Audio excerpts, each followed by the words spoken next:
Hello guys, in this video I'm going to show you where to give a feedback on the AerLingus application. The first thing you need to do is enter the app. Once you have done that and you're in the home page, you should look at the upper left corner and you will see three lines there.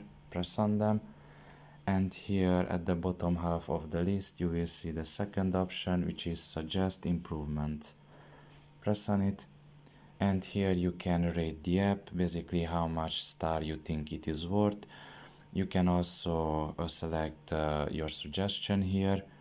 You can see there are quite a few options here. For example, booking a flight, login and reset password, my tips, and all of this other stuff. You just select one of these, and you can tell a suggestion here, basically write everything that you want about that topic.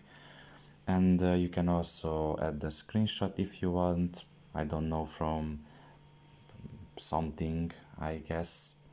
And after all of that is done, you just have to press submit at the bottom of your right corner, and all of this stuff will be transferred to the developers basically. So I hope this video was helpful to you. Thank you for listening and see you next time. Bye bye.